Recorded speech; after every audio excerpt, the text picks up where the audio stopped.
রাজা পরিবর্তন হয়েছে, কোনো ব্যবস্থার পরিবর্তন হয়নি। একই কায়দা এখনো সেই ব্যবস্থা চলমান রয়েছে। এই জন্য আমরা বলবো, আমরা পুরাতন বন্দোবস্ত থেকে নতুন বন্দোবস্তে যেতে চাই, কিন্তু যারা পুরাতন বন্দোবস্ত টিকিয়ে রাখতে চায়, আপনারা আগামী 12 তারিখে যে ইলেকশন রয়েছে সেই ইলেকশনে হ্যাঁ ভোটের মাধ্যমে এবং শাপলাকলিতে ভোট দেওয়ার মাধ্যমে ঢাকা 8-এ তাদের পুরাতন ব্যবস্থা বন্ধ করে দিবেন ইনশাআল্লাহ। আপনারা জানেন যে বাংলাদেশের যে স্বাস্থ্য ব্যবস্থা, এই স্বাস্থ্য ব্যবস্থা প্রাতিষ্ঠানিক যে অবস্থায় রয়েছে, গণ অভ্যুত্থানের পরে আমাদের আহত যারা ভাই রয়েছিল, আমরা তাদের চিকিৎসাটুকু দিতে পারি নাই। কারণ ঢাকা মেডিকেলের যেই ব্যবস্থাপনা রয়েছে, এখানে বাংলাদেশের পর্যাপ্ত শিক্ষা এবং চিকিৎসা দেওয়ার কোনো ব্যবস্থা নেই। আমরা জানি ঢাকা মেডিকেল ভিতরে আপনারা শেখ হাসিনার আমলে দেখেছিলেন, একটি কলা আর একটি ডিম দিয়ে পুকুর চুরি দুর্নীতি করেছিল, আপনাদের সবাই স্মরণে আছে না?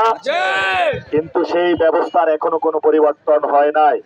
এখানে ভিতরে যারা রোগী রয়েছে তাদেরকে চিকিৎসা দেওয়ার জন্য যে ঔষধ সরঞ্জামাদি রয়েছে, সেগুলো তো এখনো সেই পুরাতন সিন্ডিকেট রয়েছে। আমরা যদি ক্ষমতায় আসি, ইনশাআল্লাহ বাংলাদেশের সকল হসপিটালে যেই সকল মেডিকেল সিন্ডিকেট রয়েছে, সেই সকল সিন্ডিকেট ইনশাআল্লাহ আমরা ভেঙে দেব। মেডিকেল সেক্টরে বিভিন্ন রুম দখল করে যেসব ট্রেড ইউনিয়ন গঠন করা হয়েছে, আমরা সেই দখলদারিত্বের অবসান ঘটাবো।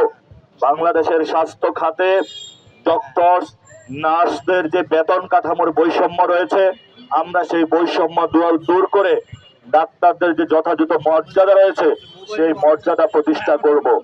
এবং বাংলাদেশের স্বাস্থ্য খাত পরিচালনা করার জন্য আপনারা দেখেছিলেন আওয়ামী লীগের আমলে একজন ইংলিশ ডিপার্টমেন্টের লোককে এনে স্বাস্থ্যমন্ত্রী করা হয়েছিল। এখনো অ্যাডমিন বিভিন্ন জায়গায় অ্যাডমিন ক্যাডারদেরকে নিয়ে এসে স্বাস্থ্য খাতকে পরিচালনার জন্য তারা কাজ করে থাকে। এটা হলো আপনার গাদা দিয়ে হাল চাষ করার মতো। এই জন্য আমরা যদি ইনশাল্লাহ ক্ষমতায় আসে, ডাক্তারদের যে ন্যায্য মর্যাদা, ডাক্তারদের ক্ষেত্রকে ডাক্তারদের কাছেই ন্যস্ত করব এবং স্বাস্থ্য খাতের যে প্রাতিষ্ঠানিক ব্যবস্থা রয়েছে সেই ক্ষেত্রে শক্তিশালী এবং সুসংহত করে বাংলাদেশে একটি শক্তিশালী স্বাস্থ্য খাত ইনশাআল্লাহ আমরা উপহার দেব। আপনারা জানেন যে ঢাকা মেডিকেলের সামনে এখানে মাদকের আখড়া রয়েছে। রাতের সন্ধ্যার পরে এই ঢাকা মেডিকেলের সামনে এটা মাদকের নগরীতে পরিণত হয়।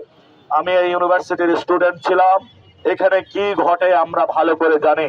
ইনশাআল্লাহ আমরা যখন আগামী 12 তারিখের পরে এই এলাকায় আসবো বিজয়ী হয়ে, জনগণের ইচ্ছায় আমরা ঢাকা ভার্সিটি মেডিকেল বুয়েটের এরিয়াতে যে মাদকের আড্ডাখানা রয়েছে, সেই মাদকের আড্ডাখানা ইনশাআল্লাহ ভেঙে দিব। এবং আপনারা জানেন সাম্য হত্যাকাণ্ড হয়েছে, ওসমান হাদি হত্যাকাণ্ড হয়েছে, এবং এখানে যেই সন্ত্রাসী অ্যাক্টিভিটিস গুলা রয়েছে, আমরা সন্ত্রাসীদের কালো হাত ইনশাআল্লাহ এখানে ভেঙে দেব।